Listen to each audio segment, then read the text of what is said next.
Alors, aujourd'hui, je vais faire une entorse, la première, au programme, en ce sens que j'avais annoncé que je parlerais des régimes de savoir, mais je vais plutôt parler des rapports entre savoir autochtone et savoir scientifique. C'était le titre, je vous le rappelle, de la quatrième séance. Nous sommes à la troisième. Donc il y a une inversion qui, à mon sens, est plus logique. Alors je voudrais commencer par parler aujourd'hui de certaines façons de considérer la science. Pourquoi ? Parce que, au fond, c'est toujours par rapport à la science que les savoirs traditionnels sont appréciés et évalués. Donc, je crois qu'il est juste de se demander où sont en fait les différences. Sont-elles, par exemple, dues à une imprégnation ontologique des savoirs autochtones, dans leur croyance à la réalité d'entités transcendantales, ou du moins invisibles, alors que les scientifiques sont censés laisser à la porte du laboratoire toutes leurs croyances et leurs partis pris pour ne considérer que les faits d'expérience. C'est du moins ce que prescrit Roger Bacon et ici, au Collège de France, le célèbre Claude Bernard. Bien entendu, la façon de comprendre la science a été elle-même sujette à bien des controverses, et ce particulièrement au cours du XXe siècle. Ce ne sont pas les praticiens de la science qui, en général, en ont donné la meilleure description. Ce sont les philosophes de la science, n'est-ce pas ? Dont certains seulement, une petite minorité, étaient eux-mêmes des praticiens. Le plus célèbre d'entre eux, c'est Poincaré, bien sûr, grand mathématicien, grand physicien, grand philosophe, n'est-ce pas ? Mais il y a aussi, il y en a eu un autre qui a eu un retentissement, qui a connu, disons, une deuxième vie pour cette doctrine, c'est Pierre Duhem, qui était lui aussi physicien et philosophe. Or, dès 1906, Pierre Duhem affirme que, du moins en physique, et en fait il étend sa conclusion à toutes les sciences, mais du moins en physique, il n'est pas possible, dit-il, de se plier à la méthode expérimentale préconisée par Claude Bernard, justement. Duhem dira que c'est là une fiction et que toute expérience est imprégnée de théories, ne serait-ce d'ailleurs que par l'usage des instruments qui supposent cette théorie, n'est-ce pas ? Il n'y aurait donc pas, en science, dit-il, de séparation nette entre, d'une part, la théorie et, d'autre part, les faits d'expérience et d'observation. Tout ce qui est donné par l'observation est nécessairement, dit-il, conceptualisé. Le fait empirique n'est jamais dénué de théorie et donc l'empirie a partie liée à un corps organisé de connaissances. Ceci a plusieurs implications que Duhem dire lui-même, n'est-ce pas ? Alors, cela implique, par exemple, qu'un résultat négatif d'une expérience n'invalide pas simplement l'hypothèse qu'elle est censée, cette expérience, vérifier ou infirmer, mais bien toute la théorie dont elle est forcément imprégnée. Et cela sans qu'on puisse dire au juste, n'est-ce pas, où se trouve l'erreur. Donc, la possibilité de ce que Bacon appelait l'expérience cruciale, c'est un terme qu'il a pris de l'idée d'une croix, c'est crucial parce que c'est venu d'une croix, c'est-à-dire la croisée des chemins, là où on est obligé de décider à pile ou face si on va à droite ou à gauche. Eh bien, comme s'il n'y avait que deux possibilités. Donc l'idée d'expérience cruciale que Bacon avait mise en avant, pour Duhem, n'est pas faisable, n'est tout simplement pas faisable, puisque l'expérience négative ne révoque pas nécessairement la dernière hypothèse, n'est-ce pas? Mais bien toute la théorie qui la sous-tend, sans que l'on puisse savoir exactement à quelle croisée de chemin l'on s'est fourvoyé. Bon, Duhem a été longtemps oublié, et je vous en reparlerai. Je vous parlerai de cette deuxième vie que sa théorie a eue, n'est-ce pas?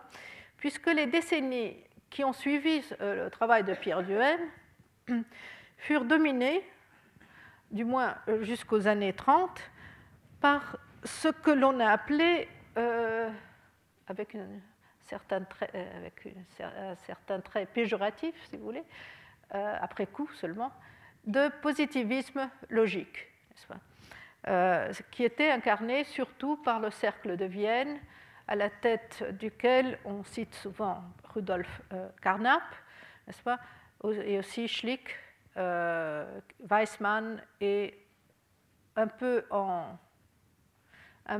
disons, en contre-pied, mais faisant partie de ce cercle, Neurath. Et puis il y a aussi, bien entendu, un peu sur les bords aussi, Wittgenstein. À l'exception donc peut-être de Neurath, c'est là un interrègne d'un triomphalisme positiviste, où l'on s'efforce d'asseoir fermement les mathématiques et en général les sciences de la nature sur la logique. On essaie de montrer en somme comment, à partir des données sensorielles et par une voie strictement logique, la logique classique s'entend, on arrive à connaître la réalité du monde. Il s'agit donc de valider les fondements de la science empirique qui pourraient, pense-t-on, être déduites de l'observation. Ces grandes espérances, on le sait, ont tourné court à la suite du travail de Gödel qui en démontra l'impossibilité. Donc, l'empirisme logique est érodé, mais ce sera uniquement dans les années 60, donc beaucoup plus tard, que Quine, qui est professeur à Harvard, et qui est un grand disciple de Carnap, qui l'a d'ailleurs sauvé de la guerre en le faisant émigrer dans les années 30 aux États-Unis. Lui et Neurath et Weissmann, d'ailleurs, toute la bande, n'est-ce pas, a été insérée dans le système universitaire américain et a eu une très grande influence aux États-Unis. Schlick, le malheureux, qui pourtant n'était pas juif, a été assassiné en 1936 par un étudiant à Vienne. Donc lui n'a pas échappé. Donc Quine est un disciple très, très respectueux et très fervent de Carnap, mais c'est lui qui, au fond, va enterrer le positivisme logique. Et il va le faire, entre autres, de plusieurs façons, mais entre autres en reprenant justement la thèse de Duhem, de Pierre Duhem. Il la reprend donc dans les années 60, beaucoup plus tard, et c'est lui qui va insister sur cette même imprégnation théorique de toute expérience, n'est-ce pas ? C'est ce qu'on a appelé la position justement de Duhem-Quine. Mais Quine est aussi à l'origine d'une autre position qui va nous intéresser ici, c'est celle de ce qu'il a appelé la sous-détermination empirique de la science naturelle. Ce qui revient à dire qu'un même donné peut être justifié par une multiplicité de théories différentes. Parler de sous-détermination veut dire que les faits, n'est-ce pas, l'expérience, les observations, ne suffisent pas à déterminer la théorie, et que donc plusieurs théories différentes peuvent être empiriquement équivalentes. N'est-ce pas ? Je vais vous parler un peu maintenant d'un autre philosophe de la fin du XIXe siècle, celui-ci, un juif polonais, chimiste à l'origine, formé en Allemagne, qui est venu en France à 22 ans, très tôt donc, mais qui a été toute sa vie tenu à l'écart des institutions académiques françaises. C'est Émile Meyerson. Il est curieux qu'il a d'abord travaillé d'ailleurs dans un laboratoire du Collège de France, mais comme assistant, n'est-ce pas, comme stagiaire en fait, dans un labo d'un professeur de chimie. Et puis, il est allé travailler dans l'industrie, et puis à l'agence Havas, tout ça pour gagner son pain, puis dans des institutions juives.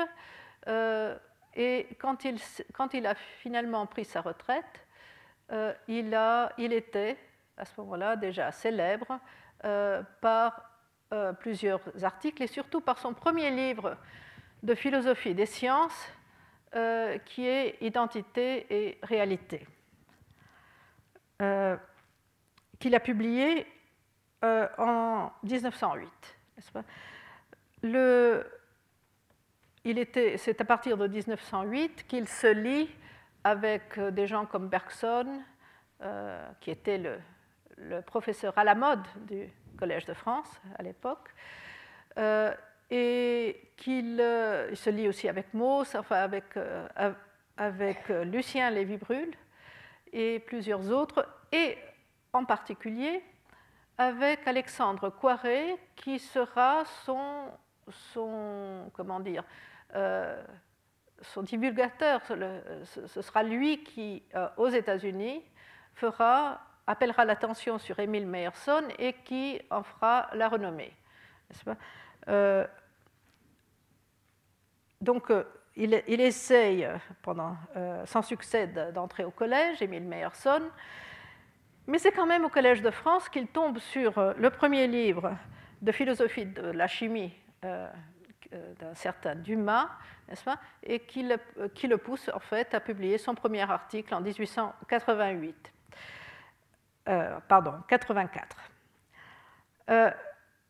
Donc, c'est surtout aux États-Unis et par l'intermédiaire d'Alexandre Coiré, qui justement avait laissé la France et s'était établi aux États-Unis, que Meyerson va être redécouvert, n'est-ce pas, et il va y susciter un intérêt très grand qui fera renaître sa renommée en France, car il avait connu une certaine renommée ici, comme je vous l'ai dit, à la suite de son premier livre, 1908, mais il avait été aussitôt oublié, d'ailleurs, à l'instar de Bergson, qui lui aussi, après une popularité extraordinaire, est tombé dans un oubli jusqu'à récemment, relativement récemment. Mais ce qui nous importe ici, c'est la position d'Émile Meyerson, qui elle aussi sera reprise par Quine dans sa critique du positivisme. De Meyerson, il faudra retenir deux assertions fondamentales. D'abord, pour lui, il n'y a pas de coupure entre la connaissance commune et la connaissance scientifique. Première chose pour laquelle d'ailleurs il sera tensé vertement par Gaston Bachelard, bien entendu. Mais deuxième position, la science, dit-il, ne s'occupe pas simplement d'établir des lois, des régularités, mais elle ne cesse de créer des objets. Et ce sont des objets auxquels elle, la science, croit.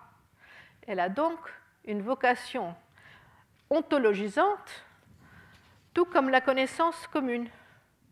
Et bien entendu, comme la connaissance traditionnelle telle qu'on l'entend. Et Meyerson écrira dans les conclusions de son livre Identité et réalité des phrases comme celle-ci: l'ontologie fait corps avec la science elle-même et ne peut en être séparée.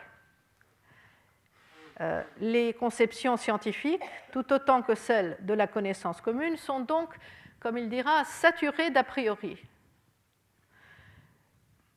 En effet, et là je le cite encore, en créant la science, l'homme a constamment obéi à son instinct causal. Donc l'idée de chercher les causes et pas seulement les lois pousse l'homme, dit-il, à ontologiser, c'est-à-dire à créer et à croire à la réalité des objets qu'il crée.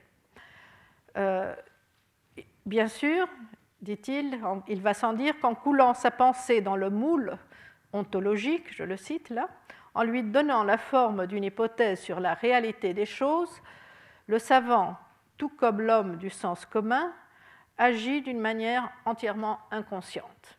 Donc les scientifiques sont des ontologistes, si vous voulez, et ils ne savent pas qu'ils le sont.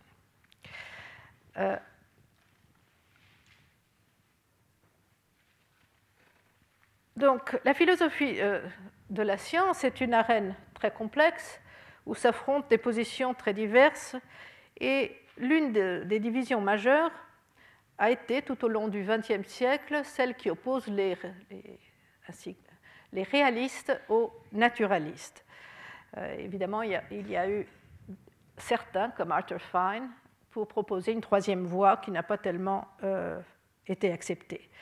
Et je n'ai évidemment pas la compétence qu'il faudrait pour prendre moi-même position. Et donc, ce que je souhaite souligner, en rappelant l'existence de certaines lignées de pensée dans ce domaine de la philosophie de la science, c'est que l'on a pu soutenir avec légitimité, dans ce champ de débat, que la science participe de ce que le sens commun reproche justement au savoir autochtone. La science, elle aussi, tout autant que le savoir traditionnel, serait imprégnée d'ontologie dont elle ne peut se défaire pour réaliser des expériences en toute objectivité. Excusez-moi, je prends un peu d'eau.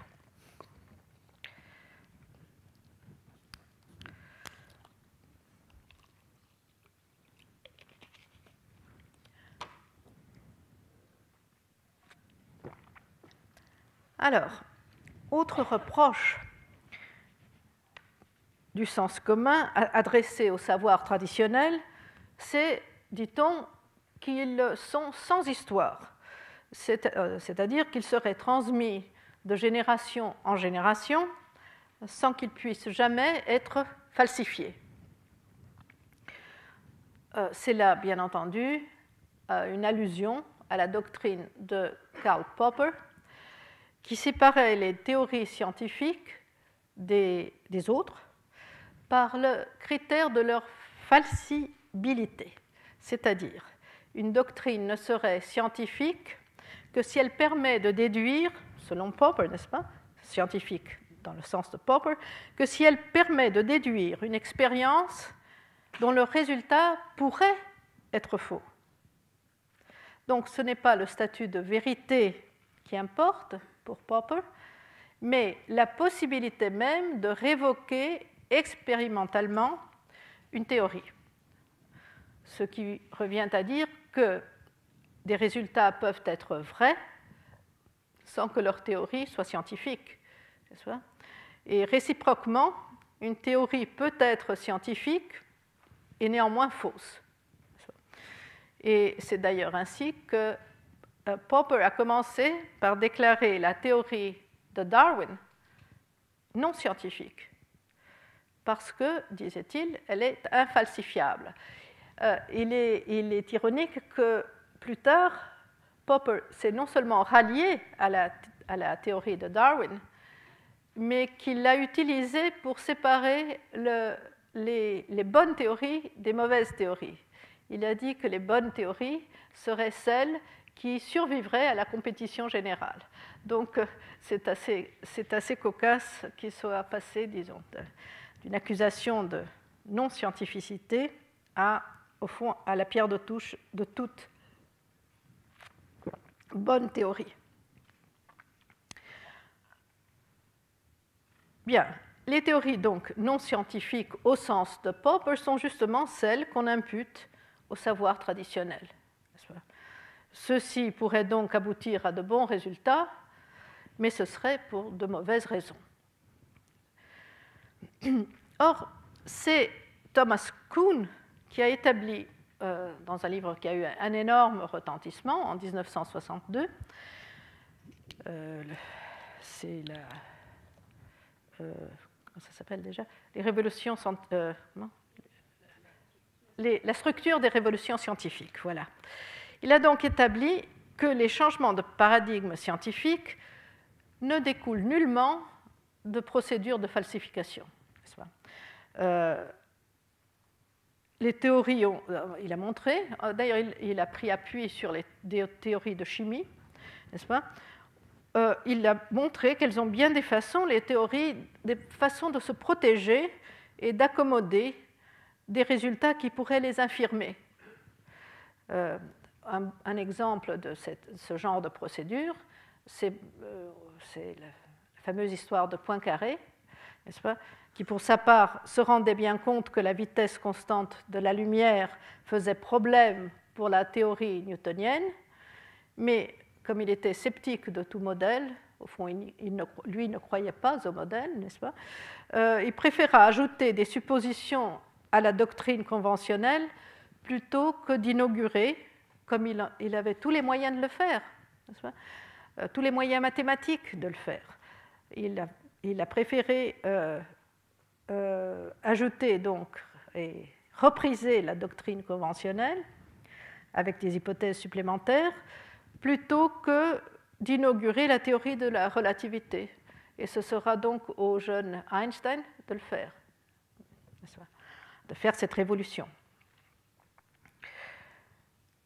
Alors, ce que Kuhn montre dans cette structure, dans ce livre, Structure des révolutions scientifiques, est que si l'on considère comment opèrent en réalité, dans la pratique, les sciences, eh bien, un paradigme n'est révolu que par l'instauration d'un nouveau paradigme qui le supplante. Pour le reste, tout ce qui pourrait compromettre une théorie, pour tout cela, on aura des accommodements. On raisonnera un peu comme le loup de la fable, et on trouvera de bonnes raisons pour dévorer l'agneau. Tant qu'une version de la science est, comme il les a appelées, normale, c'est le terme de Kuhn, c'est-à-dire généralement acceptée, elle saura se défendre des anomalies. Ici encore, les différences s'estompent entre science et savoir traditionnel. On les suppose, ces savoirs traditionnels, sans histoire, mais au fond, qu'en sait-on? Les civilisations antiques, les plus traditionnelles, ont bien connu des révolutions de paradigme. L'absence de registres écrits, historiques, de beaucoup de sociétés autochtones n'est pas la marque de leur immobilité, mais plutôt la marque de notre ignorance. D'ailleurs, comment se serait opérée la révolution néolithique si le savoir n'avait pas changé au cours du temps? Tout porte à croire que, et là je me place dans la ligne de l'épistémologie historique de l'école française de philosophie des sciences, Canguilhem à Foucault, vous voyez que Bachelard, je l'ai laissé de côté. Bien entendu. Donc de Canguilhem à Foucault, dans cette ligne, que les savoirs traditionnels ont bien une histoire, au sens d'un changement, d'une évolution interne, mais que de cette histoire, nous ne connaissons ni les mécanismes, ni les étapes. L'ouvrage de Evans Pritchard, dont j'ai parlé à la leçon inaugurale, n'est-ce pas, qui est publié en 1937, Witchcraft, Oracles and Magic Among the Azande, qui a été traduit comme sorcellerie, oracle et magie chez les Azandais. Cet ouvrage avait cherché à établir contre Fraser, vous vous souvenez de la dernière séance, Evans Pritchard n'était pas vraiment en contradiction avec Lévi-Brühl, et au fond, son antagoniste était des gens comme Fraser, n'est-ce pas? Eh bien, il avait cherché à établir qu'au fond, les Andais pensent comme nous, n'est-ce pas? Mais ce que j'ai essayé de vous dire à l'instant, c'est que, du moins pour un courant important de la philosophie de la science, c'est à l'inverse, nous qui pensons comme eux.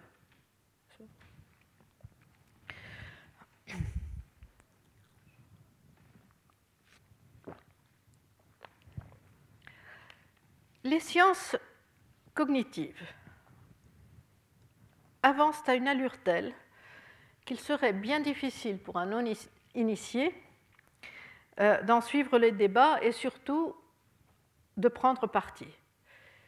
Mais je crois que l'anthropologue peut, plus modestement, percevoir quelles tendances peuvent résonner avec les données de sa propre discipline.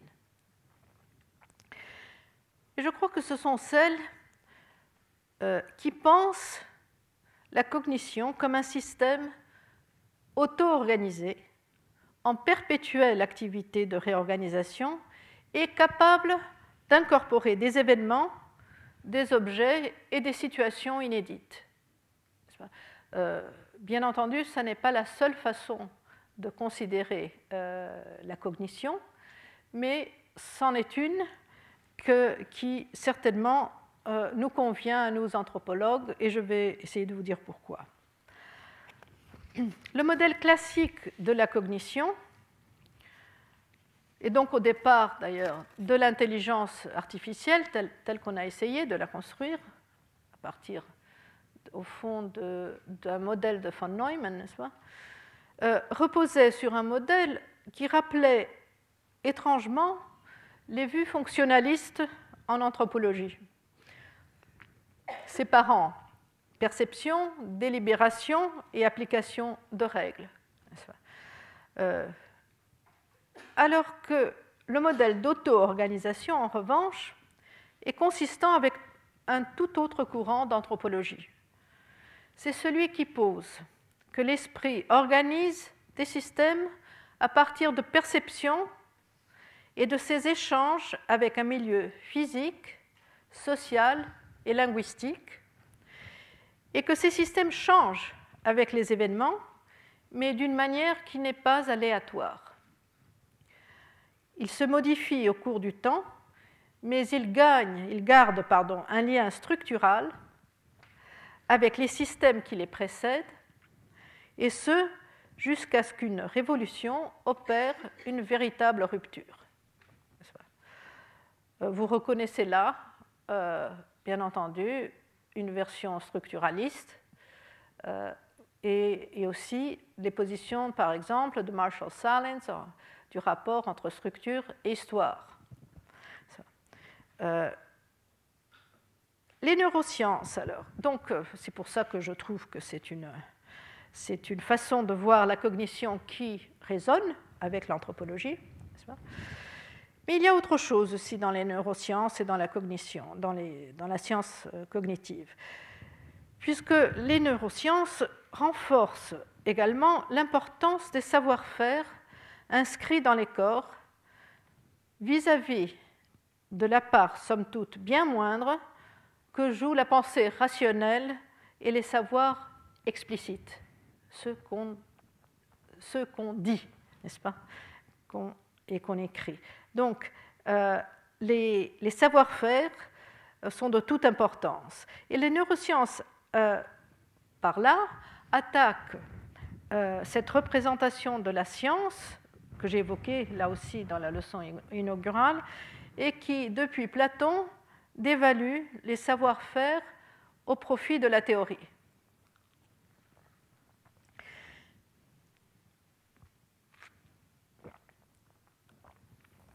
Mais surtout, les neurosciences mettent en relief une caractéristique qui nous intéresse ici, à savoir le transfert de schémas d'un domaine à un autre. Et en anthropologie et de façon plus générale en sciences sociales, c'est là un vieux problème. Vous vous souvenez, j'en ai parlé la dernière fois, que Durkheim et Mauss proposaient, par exemple, le transfert du schéma morphologique d'une société sur les classifications en général, n'est-ce pas? Fussent-elles de quelque ordre que ce soit, cosmologique, spatial, etc., d'organisation sociale. Et pour vous dire que ça n'est pas uniquement un procédé de l'anthropologie, je vous rappellerai que, par exemple, Paul Venn utilise ce même procédé, en s'inspirant d'ailleurs de Foucault, dans un texte sur la fin des combats de gladiateurs. N'est-ce pas? Là, il aura toute une théorie qui prendra un domaine et l'organisation nouvelle d'un domaine pour montrer pourquoi, n'est-ce pas, à un certain moment, non pas à cause du christianisme, non pas pour d'autres raisons, mais bien parce qu'un certain schéma de gouvernement a changé, les combats de gladiateurs ont disparu à Rome, n'est-ce pas? Autre exemple de ce même procédé, peut-être le plus célèbre en anthropologie, c'est celui, après celui de Durkheim et Mauss, bien entendu, c'est celui qu'a proposé André Audricourt. Audricourt, qui était un agronome, qui était aussi un élève de Mauss, de Marcel Mauss. Il a écrit deux très courts articles, très courts et très mémorables. Et ce qu'il a fait, c'est qu'il a mis en parallèle les activités fondamentales d'une population et son organisation lignagère ou politique. Alors, il a proposé que les cultivateurs d'igname en Nouvelle-Calédonie et les pasteurs, les bergers de moutons, qui ont des formes très différentes de gouverner la nature, n'est-ce pas? Dans un cas, dans le cas des ignames, on protège la croissance autonome des plantes, n'est-ce pas? Alors que quand on est pasteur, quand on est berger, on dirige et on dirige le troupeau. Donc deux formes tout à fait différentes de traiter des activités de subsistance, et que ces deux formes auraient produit, et là encore vous voyez le transfert d'un domaine à un autre, auraient produit des formes diverses d'organisation politique qui, d'une certaine manière, seraient analogues aux façons de traiter les ignames et les brebis respectivement, n'est-ce pas? Cette même idée, d'ailleurs tirée d'André Audricourt, est présente chez Philippe Descola quand il parle des schémas de la pratique, n'est-ce pas? Et ce que je voudrais vous soumettre ici est la question suivante. Y a-t-il en Amazonie, et peut-être chez des peuples chasseurs en général, un domaine particulier dont le schéma serait privilégié pour ce qui est justement de la production des savoirs?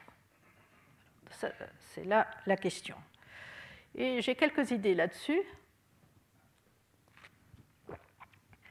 Mais ce sont des idées que je ne peux pas ici vous prouver, d'abord parce que je n'aurais pas eu le temps, mais aussi parce que je n'ai au fond pour l'instant que des indices et que je souhaite développer tout cela ailleurs plus profondément, n'est-ce pas? Mais quelle est cette idée? Donc j'avance imprudemment cette idée. Il me semble que chez certains peuples amazoniens, par exemple ceux qui parlent des langues tupis, mais aussi certains groupes Pano.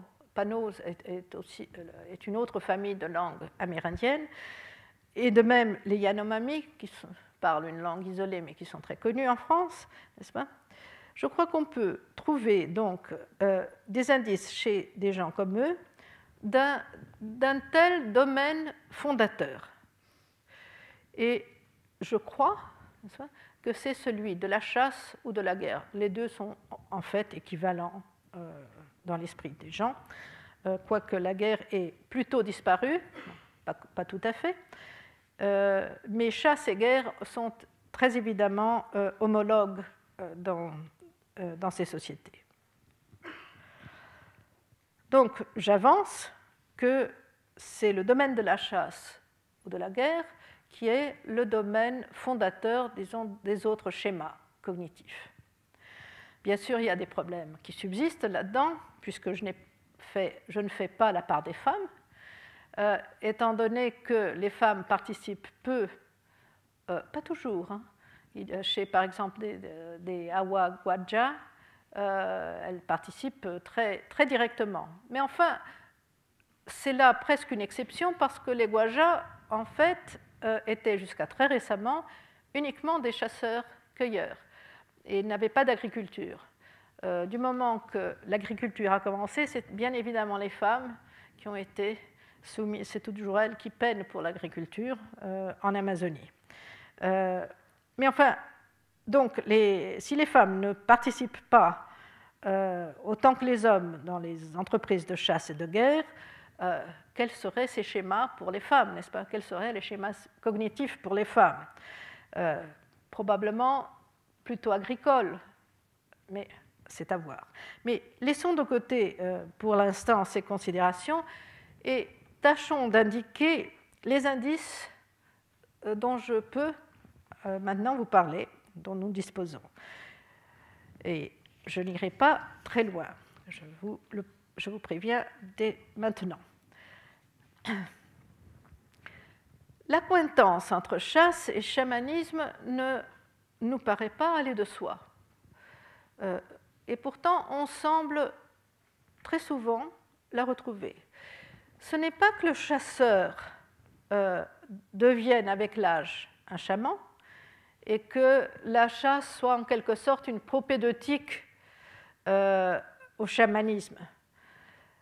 Ce que j'essaie de dire, c'est que le schéma mis en place par la pratique de la chasse, ses habiletés, ses tours de main, ses tromperies, ses astuces, ses pièges, les sens et l'attention que la chasse éveille et qu'elle mobilise, ses techniques en somme, et surtout les habitus qu'elle inculque et corporifie chez le chasseur, tout cela sert, sans que l'on en ait nécessairement conscience, de schéma général à toutes les recherches et en particulier au grand savoir qu'est souvent le chamanisme.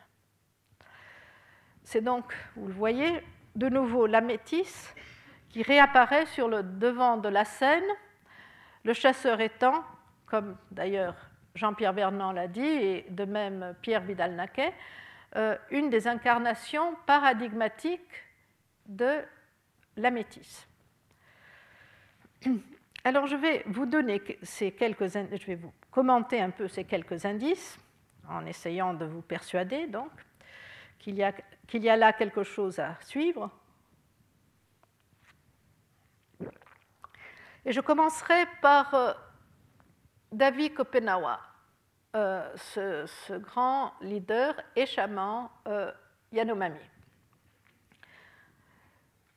À un certain moment, Davi passe tout le temps, dans ses discours, de la chasse au chamanisme, comme si la transition était tout à fait naturelle, n'est-ce pas?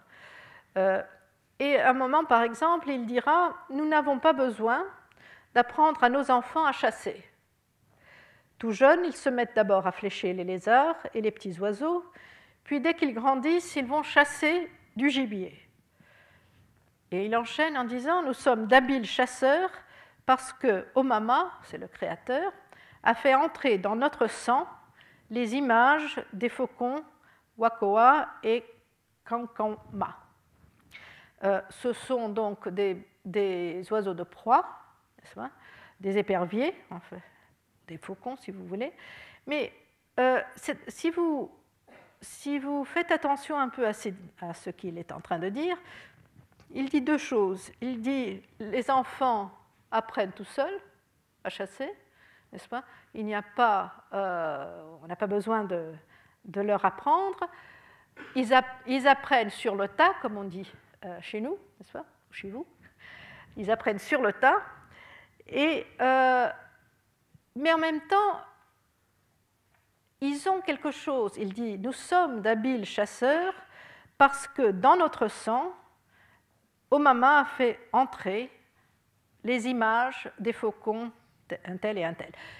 Or, image est le mot par lequel Bruce Albert, qui a édité 20 ans d'entretien avec David Kopenawa, image est le mot qu'il utilise pour quelque chose qui ressemble beaucoup à l'idée d'essence. N'est-ce pas? Dira Kopenawa, il dira par exemple, nous pouvons avoir une apparence de spectre, mais nous savons que certaines choses sont réelles, et il dira ce sont les véritables images, et là il utilise tout le temps le mot d'image, qui traduit quelque chose, je ne sais pas prononcer Yanomami, mais enfin quelque chose qui s'écrit à peu près comme utukwe. Mais c'est donc quelque chose qui ressemble beaucoup à une essence. Si vous le placez dans les contextes où ce mot apparaît. Eh bien, Omama a fait entrer dans notre sang les images de ces faucons. Ce que Kopenawa est en train de dire, enfin du moins c'est ainsi que je me permets de l'interpréter, c'est aussi de dire cette habileté de chasseur est dans notre corps. C'est dans notre sang qu'elle existe, elle est dans notre corps, et les enfants apprennent sur le tas parce que, justement, ils corporifient cette compétence, si vous voulez. N'est-ce pas? Donc, cette façon de passer de la chasse à tous les autres savoirs, je vais vous indiquer chez les Tupis quelques-unes des pistes qui m'ont fait penser à ça. Partout en Amazonie, les enfants s'instruisent sur les mœurs des animaux qu'ils chassent en se cachant, en séjournant dans des abris où ils peuvent voir sans être vus, en même temps qu'ils peuvent abattre aussi quelques proies. Et ce n'est que beaucoup plus tard, que sous la conduite d'un chasseur plus expérimenté, qu'ils commenceront à chasser à la course, n'est-ce pas? C'est-à-dire qu'ils participeront à une chasse-poursuite, n'est-ce pas? Eh bien, cette forme de chasser sous abri, si vous voulez, dans le portugais du Brésil, a pris un nom tupi, un nom dérivé du tupi, et c'est le mot tocaia, qui sert d'ailleurs aussi à désigner les assassinats par embûche. C'est une embûche, n'est-ce pas? Tocaia, c'est la façon dont Chico Mendes, par exemple, a été assassiné. L'assassin se cache, n'est-ce pas? Il voit sans être vu et il abat sa proie. Eh bien, ce mot est un mot tiré du tupi. Chez les Paracanans, qui sont des tupis, de langue tupi, sous la variante tocaja, ce mot désigne à la fois cet abri d'où l'on peut guetter des proies, en même temps une sorte de cage en bois pour garder les animaux apprivoisés, les sherimbab, et aussi un abri de forme semblable où, sous l'emprise du tabac, qui est l'herbe chamanique par excellence, n'est-ce pas, et donc dans un contexte, un contexte chamanique à défaut de chaman, puisque les Paracanans n'ont plus de chaman, n'est-ce pas, eh bien, c'est dans cette tokaya, cet autre abri, n'est-ce pas, qu'on peut voir des ennemis à distance. C'est un procédé que Carlos Fausto, qui est un anthropologue qui a étudié les Paracanans, a appelé plaisamment une télescopie. On peut télescopier les ennemis dans des tokayas, n'est-ce pas? Et alors, je vous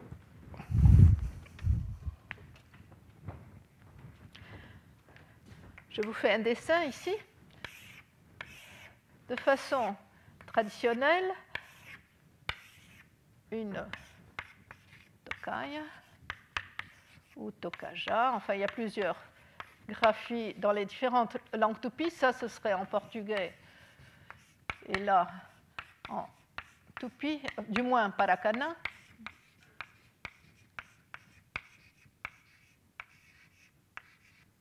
Voilà. Eh bien, voilà l'abri, n'est-ce pas? Le chasseur se dissimule là-dedans, n'est-ce pas? Et il regarde les bêtes qui vont se promener devant sans soupçonner qu'un chasseur les regarde. Cette même forme est donc utilisée pour garder des bêtes apprivoisées, n'est-ce pas? Et finalement, pour attirer les esprits, non seulement dans cette télescopie dont je viens de vous parler, mais aussi dans plusieurs sociétés tupis, telles que les Assurini, par exemple, du Xingu, qui font des tokayas, le mot est le même, n'est-ce pas, pour attirer donc rituellement les esprits.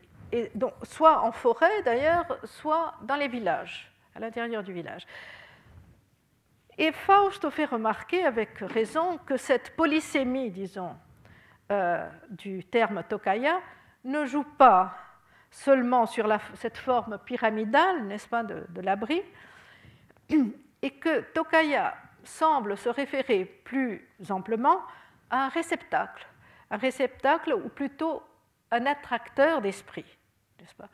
Et il émet même l'hypothèse, que je trouve assez plausible, que le maraca, qui est un hochet, n'est-ce pas, qui a été décrit pour les Tupinamba au XVIe siècle, n'est-ce pas, surtout par des Français d'ailleurs, par des voyageurs français, des exilés, enfin bref, que le hochet maraca serait aussi une forme de tokaya. Donc alors, il s'appuie sur quelques... Bon, alors je vous mets le hochet maraca, qui était censé attirer les esprits chez les Tupinamba. Donc, ça n'est pas simplement la forme, mais c'est l'idée, au fond, qu'on attire autrui, si vous voulez, n'est-ce pas, un certain type d'entité.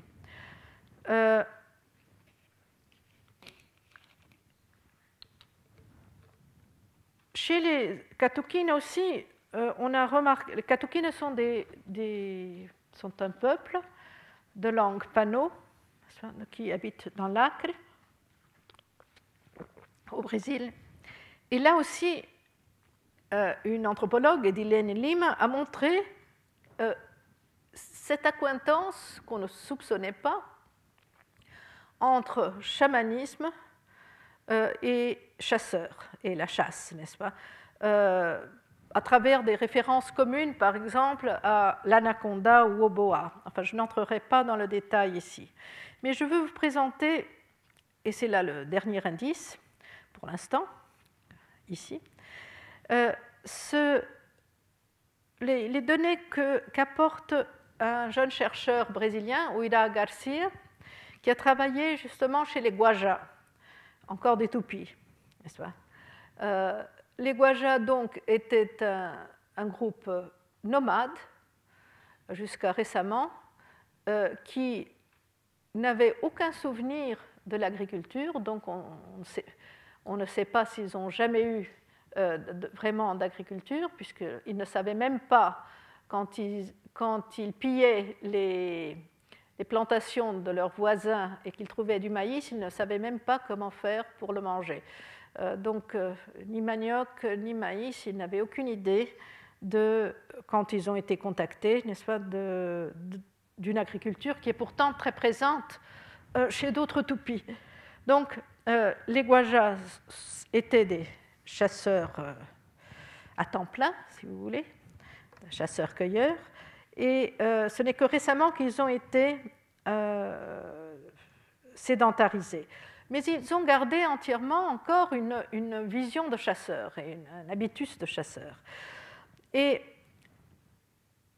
Uira Garcia, qui a chassé longuement avec eux, n'est-ce pas, et qui décrit leur technique avec beaucoup de précision, il met l'accent sur l'idée de tromper le gibier, n'est-ce pas, ou plutôt que tout l'art de la chasse pour les Guajas, qui d'ailleurs chassent tout particulièrement le singe guaribe, qui est le singe hurleur, c'est le singe qui a cette vocalisation très, très importante, n'est-ce pas? Et donc, les Guajas entendent la chasse comme l'art de tromper le gibier, ou plutôt de l'induire à faire une erreur. C'est ça, toute l'habileté du chasseur est d'induire sa proie à faire un faux pas, faire une erreur, et donc se mettre à la merci de son chasseur. Comment le fait-il? Eh bien, par exemple, en imitant le cri du petit, n'est-ce pas? En attirant la proie avec des cris, des gémissements, n'est-ce pas? Et de façon générale, en établissant une communication très explicite avec les bandes de guaribes et en général les tapirs et les autres animaux qu'ils chassent.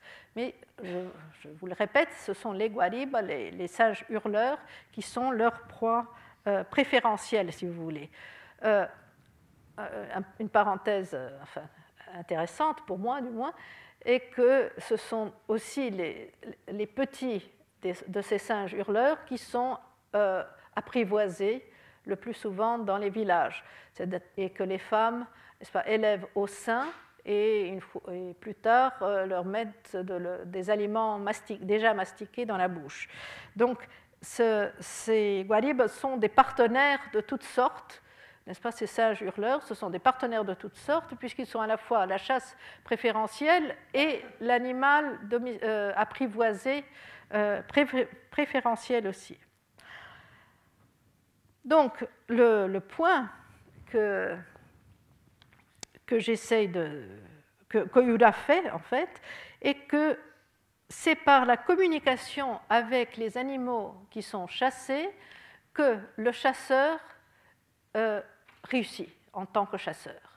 Donc, il met l'accent d'une façon très intéressante sur ce point qui est la communication entre espèces différentes, si vous voulez, ou si on épouse, n'est-ce pas, l'idée du perspectivisme que Eduardo Viveros de Castro a décrit pour les Amazoniens, la différence entre les humains et les animaux n'étant qu'une différence d'enveloppe, c'est-à-dire d'apparence physique, mais une apparence physique qui est très déterminante, puisque c'est elle qui commande à l'habitus, n'est-ce pas? Eh bien, c'est par la communication donc, entre ces singes hurleurs et ces chasseurs Guajas que la chasse peut s'établir. Or, si j'ai insisté sur cet aspect de communication, que Huida Garcia met en relief, c'est pour dire que, au fond, ceci évoque la communication chamanique, elle aussi, avec ce qu'on appelle communément les esprits. C'est un très mauvais mot, n'est-ce pas, les esprits, puisque ça recouvre des connotations qui sont très différentes de celles qu'on trouve en Amazonie. Mais enfin, le chaman est certainement celui qui peut, qui doit et qui sait, n'est-ce pas, établir une communication avec ces autres entités, si vous voulez, qui ne sont pas visibles à tout le monde. Donc, vous voyez que ce que j'essaie de vous dire ici, c'est qu'au fond, la chasse et la guerre pourraient bien fournir le schéma général de toute communication autrui. Voilà, je vais m'arrêter ici aujourd'hui en vous remerciant. Voilà.